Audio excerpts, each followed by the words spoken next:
Okay, that makes sense. All right. So you mentioned a 401k was one of the things you mentioned. So how can that factor into qualifying for a mortgage? Or can I use it for my down payment or all those other things?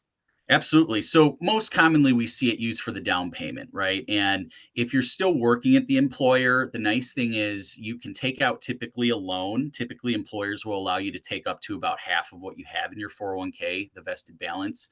And we don't typically have to count that loan payment into your numbers, what we call debt to income ratios. So people a lot of times are worried about that. The theory behind that is there's enough funds to pay it off if we need to, right? Since you're only taking about half of it. So you can do the loan because if you do the withdrawal, sometimes there's penalties. If you're not of retirement age, there might be penalties.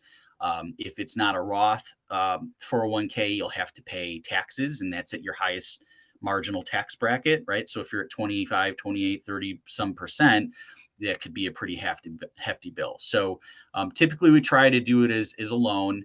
We also use 401ks pretty commonly for reserves. Reserves are additional monies that you would need outside of what you actually are going to need for closing, so your down payment and closing costs. We don't always need reserves. Typically, it's in a case where you're buying an investment property and there's Yeah. requirements.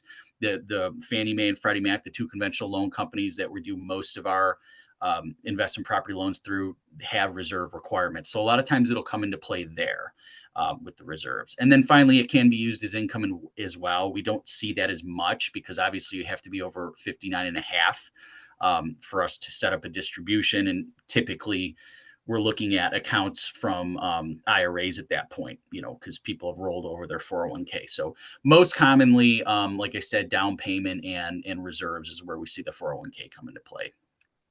Okay. That actually makes sense. And I know that with investment properties, you do need to have reserves. So that's good. Yeah. Yep. Uh,